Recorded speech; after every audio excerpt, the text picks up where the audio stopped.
Muy bien, muchachos. Para continuar, vamos a hablar ahora de la raíz de los mesos.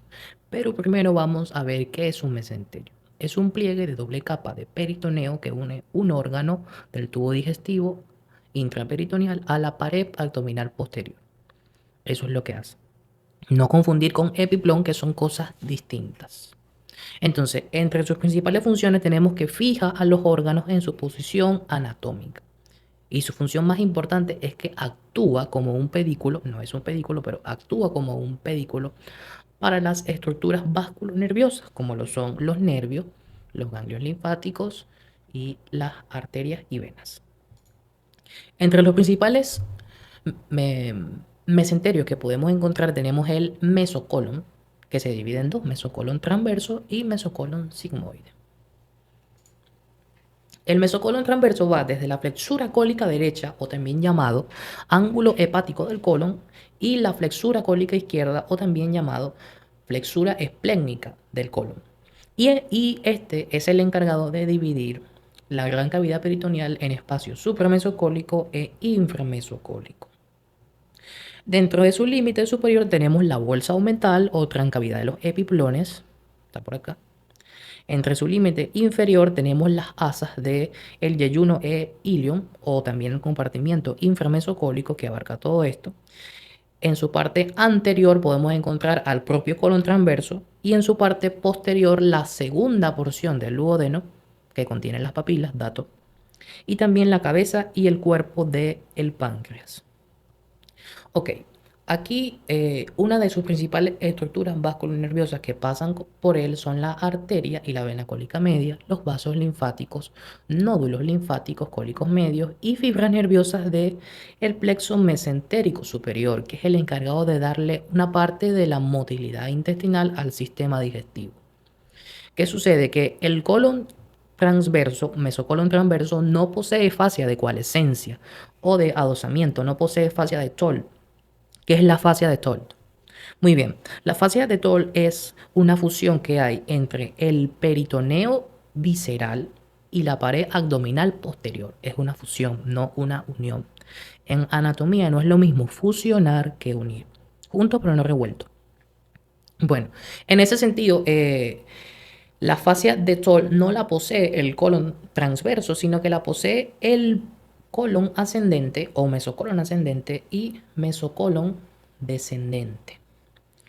Y la fascia de Toll, cuando se fusiona el peritoneo visceral a la pared abdominal posterior, convierte a estas porciones del colon en órganos secundariamente retroperitoneales. Embriológicamente, todas las porciones del colon son intraperitoneales, pero cuando vamos creciendo, nos vamos desarrollando, nada más queda el mesocolon transverso y el mesocolon sigmoide, que se lo vemos más adelante. Entonces es muy importante tener eso en cuenta, el por qué el mesocolon transverso no posee fascia de coalescencia o fascia de Toll, mientras que el colon descendente y el colon ascendente sí, y por esa razón es que son órganos secundariamente retroperitoneales. Continuando tenemos el mesocolon sigmoide. El mesocolon sigmoide va desde la rama izquierda o segmento del oblicuo externo y se dirige hacia arriba, hacia afuera y adelante. Sigue el borde interno del músculo psoas mayor izquierdo y limita con el final del colon descendente en la fosa ilíaca izquierda. ¿Qué sucede? ¿Qué sucede aquí? Que aquí hay algo muy importante, que es que el colon sigmoide tiene una relación en la bifurcación de la arteria ilíaca primitiva en externa e interna.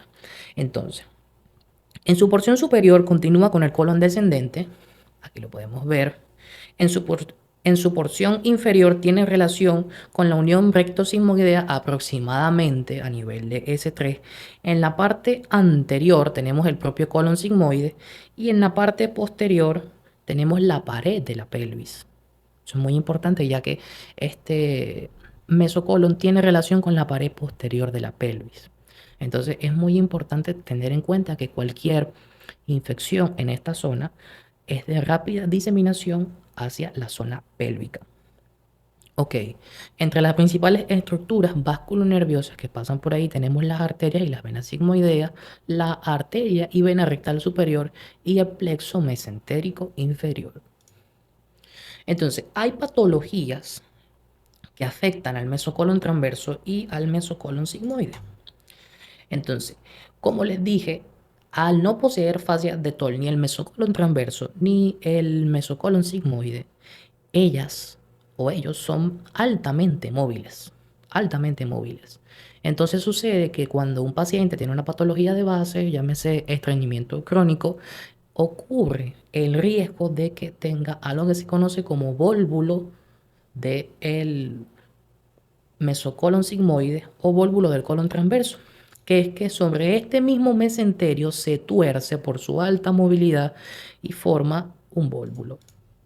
Y eso en radiología causa una obstrucción intestinal que se llama con el signo de los granos de café.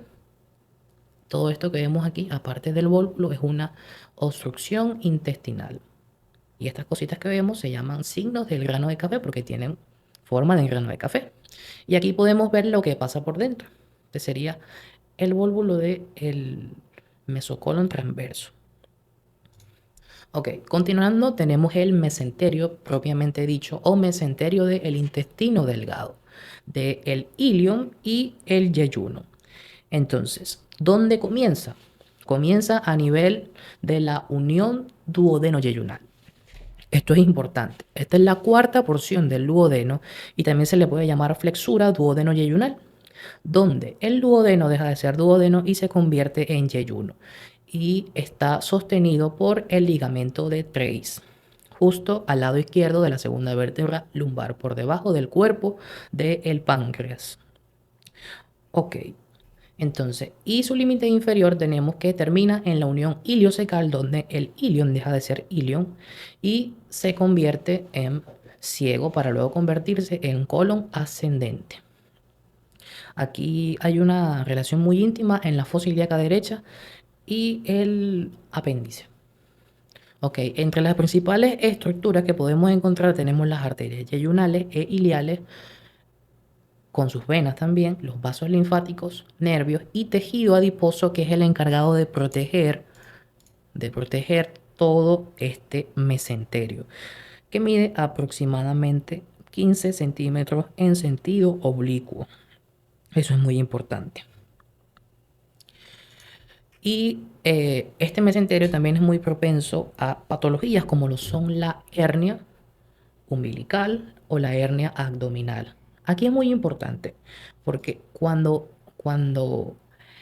las paredes del abdomen están débiles, ya sea algo fisiológico de la persona, tiene una protrusión de las asas intestinales y esta protrusión de las asas intestinales causa la hernia y la hernia hay un riesgo alto de estrangulamiento y ese estrangulamiento puede causar una isquemia y la isquemia prolongada causa necrosis en el tejido y ese tejido se tiene que sacar y operar.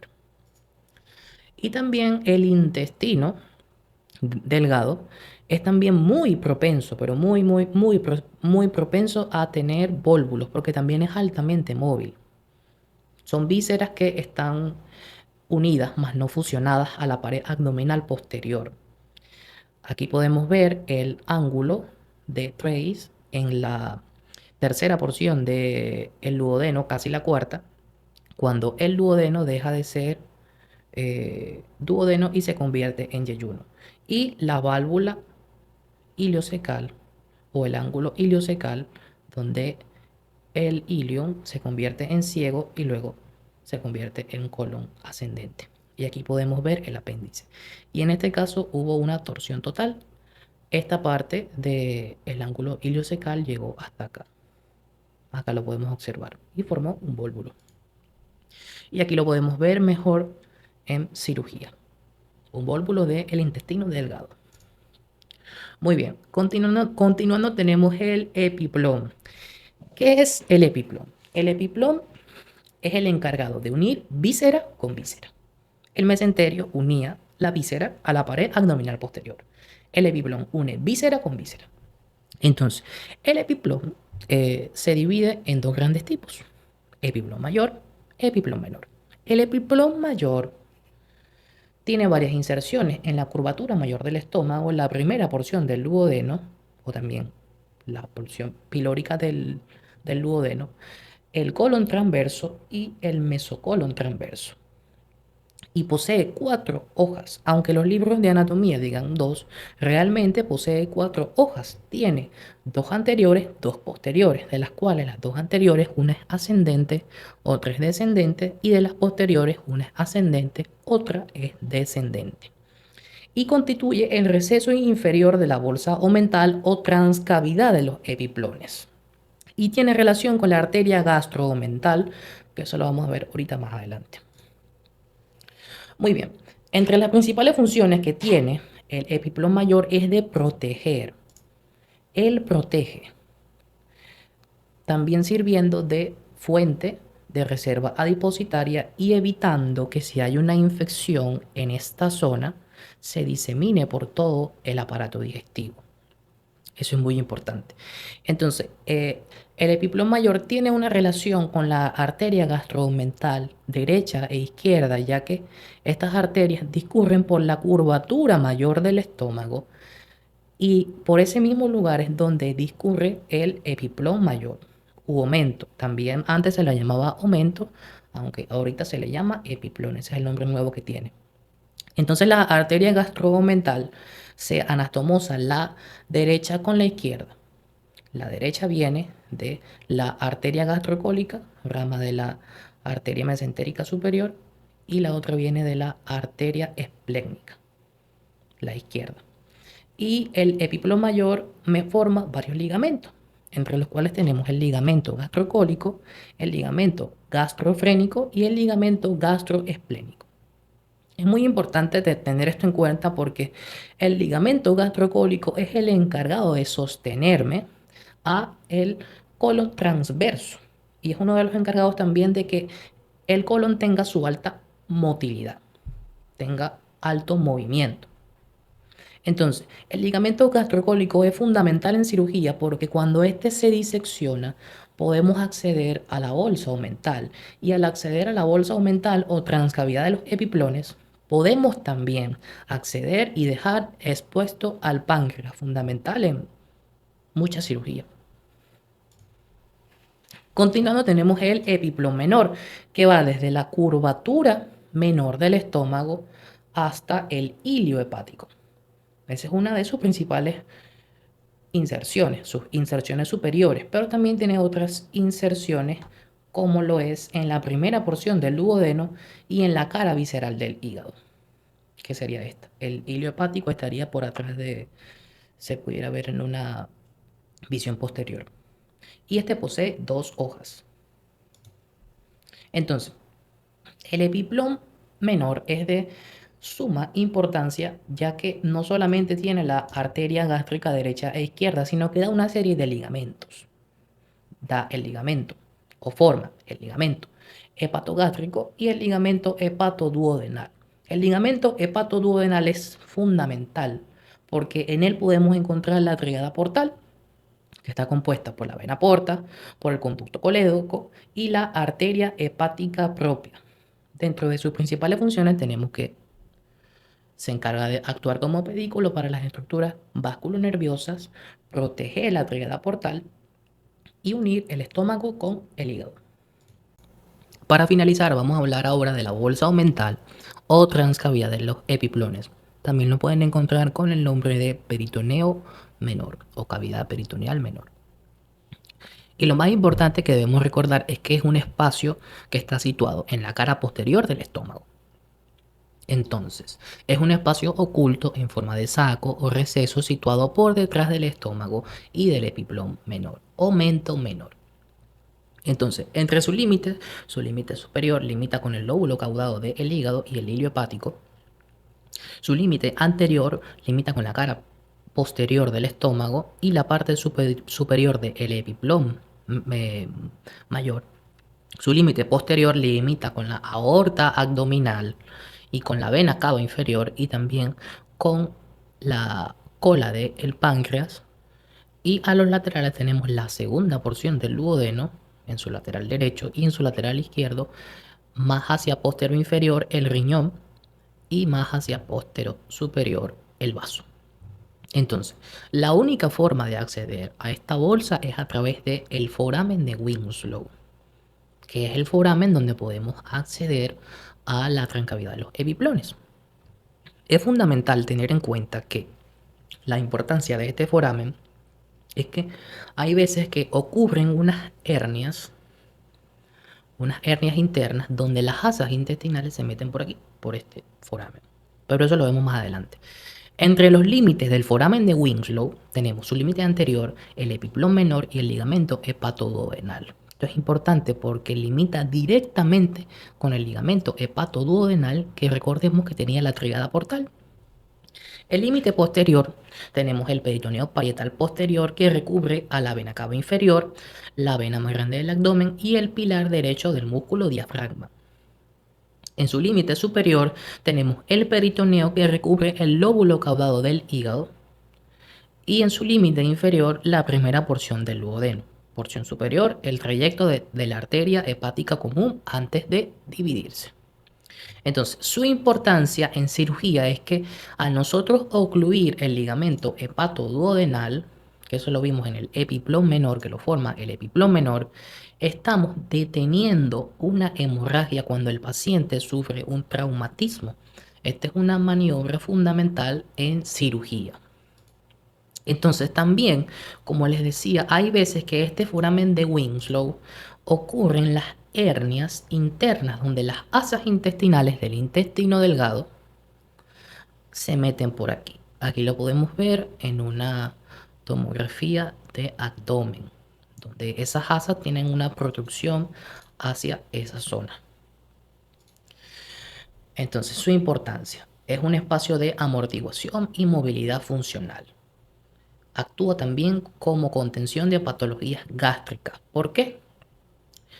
Porque si nosotros tenemos una úlcera gástrica, ya sea por Helicobacter pylori, por cualquier bacteria, cualquier cosa, el foramen la trancavidad de los epiplones actúa como una bolsa, por eso se llama bolsa, por si hay una perforación intestinal, el líquido caiga en esa zona y no se disperse por todo el abdomen.